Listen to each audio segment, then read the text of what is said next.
अस्सलाम वालेकुम dear students. आज के इस लेक्चर से हम स्टार्ट कर रहे हैं नोडल एनालिसिस और इस पर हम फर्स्ट प्रॉब्लम करेंगे। For the circuit given below determine the nodal voltages. याद रख लें, जब भी नोड का वर्ड आए तो हमारे माइंड में केसीएल आता है, because we apply KCL on a node कि sum of all currents entering और leaving a node must be equal to 0। तो जब हम नोडल एनालिसिस करके प्रॉब्लम को सॉल्व करते हैं तो सबसे पहले हमने नोड्स को आइडेंटिफाई करना होता है नोडल एनालिसिस के अंदर। सो नोड्स कितने हैं? ये नोड नंबर 1 है, ये नोड नंबर 2 है एंड ये नोड नंबर 3 है। तो टोटल हमारे पास 3 नोड्स हैं इस सर्किट के अंदर। नेक्स्ट हम ये करते हैं कि इन नोड में से एक नोड को हम ग्राउंड नोड या रेफरेंस नोड अज्यूम करेंगे। अब रेफरेंस नोड अज्यूम करने की क्या जरूरत पड़ गई? क्योंकि हमें पता है कि जब तक एक सर्किट में ग्राउंड नहीं होता, जिसको हम न्यूट्रल कहते हैं, जिसका पोटेंशियल 0 वोल्ट होता है, तब तक करंट फ्लो नहीं करता। इस वजह से इस नोड को लेना बहुत जरूरी है। और सिंगल नोड पेयर के अंदर आपको याद होगा इसमें 2 नोड्स होते थे। हम इस नोड को प्लस ले लेते थे, इसको माइनस, और हम अज्यूम करते थे कि इनके दरमियान जो पोटेंशियल है या जो वोल्टेज है वो V है। ये V तब ही हो सकती थी जब ये वाला जो नोड है ये 0 वोल्ट पर होगा और एक केसीएल इक्वेशन पॉसिबल थी। तो इस वजह से ये ग्राउंड नोड लेना बहुत इंपॉर्टेंट है। और इसको आइडेंटिफाई कैसे करेंगे? ऐसा नोड जो मैक्सिमम ब्रांचेस से कनेक्टेड हो वो आपका ग्राउंड नोड होगा। आप देख सकते हैं कि इसमें 4 एलिमेंट्स इस नोड से कनेक्टेड है, इस वजह से इसका पोटेंशियल हमने 0 वोल्ट ले लिया। और यहां पर एक और बात इंपॉर्टेंट है कि जब हमारे पास 2 नोड्स होते थे हम मैक्सिमम एक केसीएल इक्वेशन लिख सकते हैं। तो इस वजह से जब सर्किट में n नोड्स हमारे पास हो तो n नोड्स की सूरत में हम n-1 केसीएल इक्वेशन लिख सकते हैं। अगर 3 नोड्स हैं तो 3 केसीएल इक्वेशन नहीं लिखेंगे बल्कि 2 केसीएल इक्वेशंस मैक्सिमम हम लिख सकते हैं।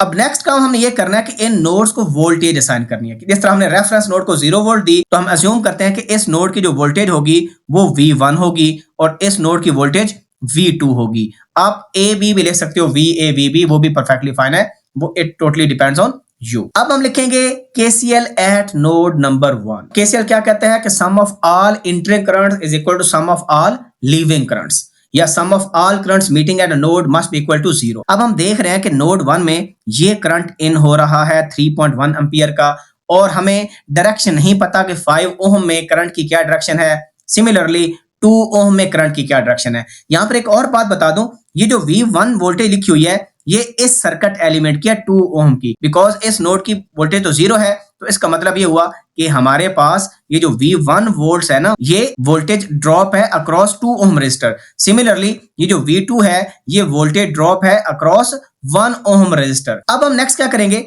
अब हम करंट की डायरेक्शन अज्यूम करेंगे। वैसे करंट जिस मर्जी डायरेक्शन में ले लें आंसर पर फर्क नहीं पड़ता, लेकिन मैं आपको एक टिप ये देता हूं कि अगर आपने नोड 1 पर केसीएल लगाना है ना और उसके साथ रेजिस्टर लगा हुआ है तो अज्यूम करें कि उस नोड से करंट लीव कर रहा है। लेट्स सपोज इस करंट को मैं I1 क्या देता हूं जो कि इस नोड 1 से लीव कर रहा है। ये भी क्योंकि रेजिस्टर है तो हम अज्यूम करेंगे कि करंट नोड 1 से लीव कर रहा है, यानी 2 ओम रेजिस्टर में से पास कर रहा है, तो इसको मैं I2 कह देता हूं।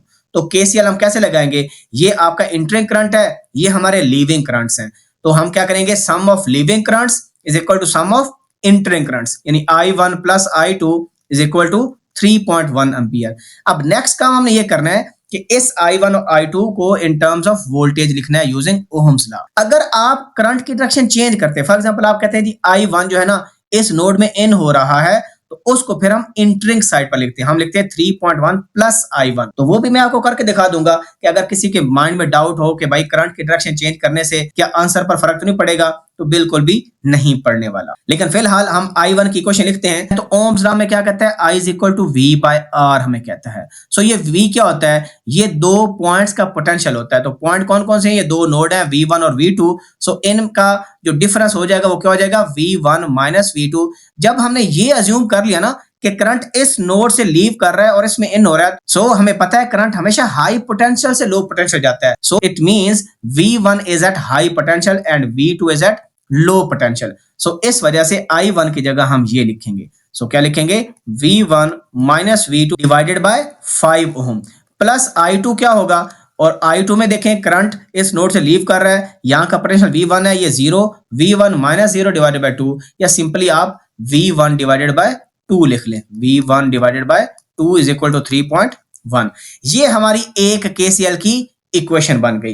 अब मैं आपको बताता हूं कि अगर आप अज्यूम कर लें कि I1 और I2 दोनों इंटर हो रहे हैं इस नोड से, फिर क्या होगा? फिर भी हमारा सेम आंसर आएगा, वो मैं आपको करके दिखाता हूं। अब पहले हम I1 को लिखते हैं कि I1 जी उसकी डायरेक्शन ये नहीं थी, बल्कि वो नोड 1 में इन हो रहा था, और I2 की डायरेक्शन ये नहीं थी, ये भी नोड 1 में इन हो रहा था। तो लिखते हैं जी, एक तो चेंज यहां पर आएगा कि सारे करंट इंटर हो रहे हैं, so 3.1 plus I1 plus I2 is equal to 0, हम ऐसे लिखेंगे, और 3.1 प्लस I1। अब देखें I1 किस नोड से आ रहा है? नोड नंबर 2 से नोड 1 की तरफ आ रहा है, और करंट हमेशा हाई पोटेंशियल से लो पोटेंशियल की तरफ फ्लो करता है, लिहाजा जो पोटेंशियल डिफरेंस आ जाएगा वो V2 माइनस V1 आ जाएगा डिवाइडेड बाय 5। तो हम यहाँ पर क्या लिखेंगे?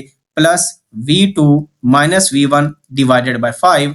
इसी तरह जो I2 है वो हम अज्यूम कर रहे हैं कि वो इस डायरेक्शन में फ्लो हो रहा है, तो इसका पोटेंशियल क्या है? इसका तो जीरो पोटेंशियल है, so 0 minus V1 divided by 2 ohm is equal to 0। ये हमारे पास आ गया। अब सिंपली अगर मैं इन दोनों को इधर लेके चला जाऊं, यानी इस साइड पर लेके चला जाऊं, तो मेरे पास क्या हो जाएगा? इनके साइन चेंज हो जाएंगे। ये क्या हो जाएगा? V1 minus V2 divided by 5, और ये क्या हो जाएगा? ये प्लस V1 डिवाइडेड बाय 2 हो जाएगा, इज इक्वल टू क्या है? 3.1। आप इसको जरा इसके साथ मैच करके देख लें, एग्जैक्टली सेम इक्वेशन है जो कि हमने यहां पर ली। तो इस वजह से करंट की जो डायरेक्शन मर्जी ले लें, फर्क नहीं पड़ता, लेकिन रिकमेंडेड क्या है कि अगर नोड के साथ रजिस्टर कनेक्टेड है तो कोशिश करें कि current is leaving that node, तो आपके लिए आसानी हो जाती है। सो अभी हम नोड 2 पर KCL लिखते हैं। नोड 2 में अगर हम देखें तो ये करंट हमारा लीव हो रहा है माइनस 1.4 एम्पियर, इसको मैं लीविंग करंट की तरफ ले लेता हूं, minus 1.4 is equal to entering currents. अब यहां पर हमारे करंट्स कोई इंटर नजर नहीं आ रहा, हम क्या अज्यूम करते हैं कि करंट लीव कर रहा है इस नोड से, क्योंकि जिस तरह पहले मैंने बताया कि आर्बिट्रेरी डायरेक्शन आप अज्यूम कर सकते हो। इस नोड पर इक्वेशन लिखनी है और दोनों रजिस्टर हैं, सो हम अज्यूम करेंगे करंट क्या हो रहा है? लीव कर रहा है। यहां पर भी करंट क्या कर रहा है? लीव कर रहा है। सो ये करंट क्या हो जाएगा? V2 by 1 ohm, because V by R लिखना है, ये पोटेंशियल तो 0 है, क्योंकि इस पोटेंशियल से इस पोटेंशियल की तरफ करंट जा रहा है V2 माइनस 0 डिवाइडेड बाय 1, तो ये भी लीविंग करंट है, लिहाजा मैं इसके अंदर ऐड करूंगा, तो मैंने इसमें क्या कर दिया? ऐड कर दिया। सो V2 by 1 Om which is V2, और कौन सा करंट ऐड करना है? ये वाला करंट। ये करंट किधर जा रहा है? V2 से V1 जा रहा है, यानी 2 नोड से 1 नोड की तरफ जा रहा है इस डायरेक्शन में। सो करंट फ्लो करता है हाई से लो, हम क्या लिखेंगे? V2 minus V1 divided by 5। सो ये हमारा हो गया KCL एट नोड नंबर 2। अब हम क्या करते हैं? इनको सॉल्व करने के लिए सिंप्लीफाई कर लेते हैं, फिर कैलकुलेटर सॉल्व कर लेंगे, क्योंकि मैनुअली सॉल्व करना इस कोर्स का पार्ट नहीं है। यहाँ पर एलसीएम क्या आता है? 10, सो 10 से मल्टीप्लाई कर देंगे दोनों तरफ। ये हमारे पास एक इक्वेशन आ गई, और यहाँ पर 5 से मल्टीप्लाई कर देंगे दोनों तरफ, because 5 is the LCM.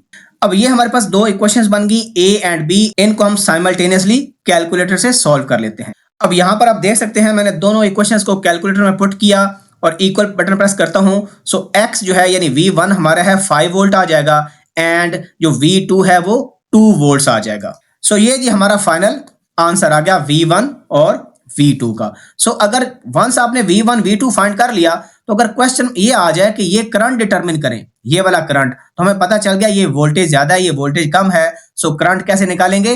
I is equal to V1 minus V2 divided by 5। So V1 कितना है हमारे पास? 5 है, 5, V2 कितना है? 2 है, so divided by 5, so 3/5 ampere क्या आ जाएगा? करंट जो कि इस ब्रांच में फ्लो कर रहा है। सिमिलरली अगर आपने ये करंट निकालना है तो हम V1/2 ओम कर लेंगे, ये करंट निकालना है सो V2/1 कर लेंगे, वही वैल्यू हमारे पास करंट की आ जाएगी। तो सारे अननोन्स हम डिटरमिन कर सकते हैं अगर हमें इन नोड्स की वोल्टेजेस का पता चल जाए। सो फिर भी अगर आपको कोई क्वेश्चन है, कोई क्यूरी है, please ask in the comment section. See you in the next video. अपना ख्याल रखें। अल्लाह हाफिज़।